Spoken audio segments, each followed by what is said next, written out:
There's an old saying that goes like this: the road to heaven is heaven. The happiness that you're searching for in the future must be found today. The success you're after in the future will only be found by working on it today. Success is the balance between the need for active achievement and the satisfaction in taking the time to acknowledge what you've already achieved. Take time to reflect while you're enjoying the plateau. And while you're reflecting back on your past accomplishments, think about something else. Think about the potential within you that's still untapped. Consider these two questions during your time of reflection. Number one, what could I have achieved in the past had I been more diligent? Could I have been more disciplined, worked smarter instead of harder, said no more often to social functions? Now, there are two qualities that can increase your chances of success. Two very important qualities. Number one, patience. Number two, persistence. Let's talk about patience for a moment. Patience is what? Learning to handle the passing of time. Now, once you've had an appetite for success and you start going for it, now you've got to learn to handle the passing of time. Here's why. It takes time. It takes time to build a corporate work of art. It takes time to build a symphony orchestra with flawless music and harmony that sends you on flights of ecstasy, to be remembered long after the orchestra has shut down and the lights have gone out. It takes time to put harmony together. It takes time to build a life. It takes time to build an enterprise. It takes time to get through school. It takes time to develop and grow. Never underestimate the power of influence. What an important statement. The influence of those around us is so powerful. Many times we don't even realize we're being strongly influenced because it generally develops over an extended period of time. Peer pressure is an especially powerful form of influence because it is so subtle. If you're around people who spend all they make, chances are excellent that you'll spend all you make. If you're around people who go to more ball games than concerts, chances are excellent that you'll do the same. If you're around people who don't read many books, chances are excellent you won't read many books. People around us can keep nudging us off course a little at a time until finally, 10 years from now, we find ourselves asking, how did I get here? Those subtle influences need to be studied carefully if we really want our lives to turn out the way we've planned. To community commitment. What could I have achieved in the past had I tried a little differently? Only you can answer this question. It's very personal.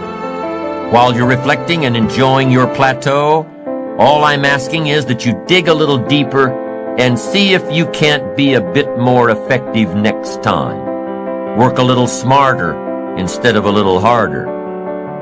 So that's question number one. What could I have achieved in the past if I tried a little more diligently? Now here's number two. How can I achieve more in the future? Well, if you take some quality time to thoughtfully answer question number one, you'll probably have a clue as to what's needed in the future. Do you need to work more diligently? Do you need to be more disciplined? Do you need to work smarter instead of harder? Do you need to say no more often? Do you need to manage your time better? That's one of the keys to reflection. You can put down on paper what worked for you in the past and figure out ways to translate this information into the future. You can design your better future if you can learn from your past. You can face your future with more excitement, more anticipation, when you design a future worth getting excited about. You can see your future and have it pull you, but don't forget to appreciate yourself for what you have done so far, for what you have done today. Know that your appreciation of yourself and your achievements will continue to fuel the fire of ambition. So give your enterprise time, give your business time. If you're in management, give your people time. If you're a parent, give your kids time. Don't be too short, too quick. Give them time. Now, not forever, but time. It takes time. Here's the ultimate challenge. You've got to have patience with yourself. It takes time to make changes in habit and discipline. It takes time to correct old errors in judgment and to finally give up old blame and pick up new responsibility. I'm telling you, it took me some time. I used to blame the government, blame taxes, and blame the company, and blame the marketplace. It took me a long time to give that up. That was a pretty comfortable list to explain my empty bank account, pennies in my pocket, nothing in the bank, not doing well, embarrassed by my situation. It took time to give that up and only blame myself. Now, on this major point, let me give you 3 key questions to ask. This may help you to make a better analysis of your current associations. Here is the first question. Who am I around? Good question. Make a mental study of the major people with whom you most often associate. You've got to evaluate everybody who is within the circle of being able to influence you. So, major question, who am I around? Next question, what are they doing to me? That's a major question to ask. What have they got me doing? What have they got me listening to? What have they got me reading? Where have they got me going? What have they got me thinking? How have they got me talking? And how have they got me feeling? What have they got me saying? You've just got to make a serious study of how others are influencing you, both negatively and positively. Self-appreciation is an integral part of success. You must develop a strong appreciation for your own style, your own methods, your own process. Take a self-appreciation inventory. Ask yourself a few questions. Start with number 1. What have I achieved in the last 4 days, the last 2 weeks, the last 6 months, the last year, the last 10 years? What have I achieved during these time periods? Write it down. Take a self-appreciation inventory of all you've done and all you've accomplished and all you've become. Take inventory of yourself.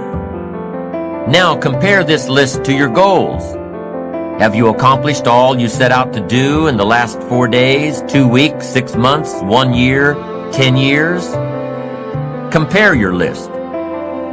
The whole key is to make yourself valuable. The key is to make yourself attractive. The key is to make yourself skillful, competent, willing, powerful, unique, sophisticated, cultured, being able to manage, in control, healthy. The whole key really to the future is personal development. Because the greatest gift you can give to someone else is your personal development, self-development, self-investment. If I become 10 times wiser, 10 times stronger, 10 times brighter, 10 times more competent, think of what that will do for my success. If I grow, think of what that will do for my future. Self-development earns success. Self-investment earns respect. And the only way to make a better and better and better investment in your future is to become better and stronger and wiser and more competent.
is down, what's left is right.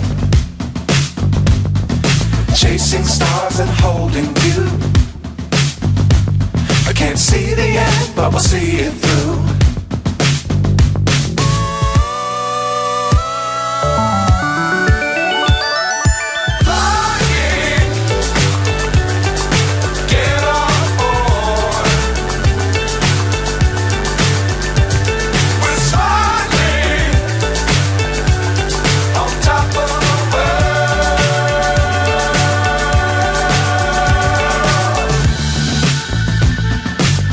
Times don't fly too high. Be sure to keep the ground in sight.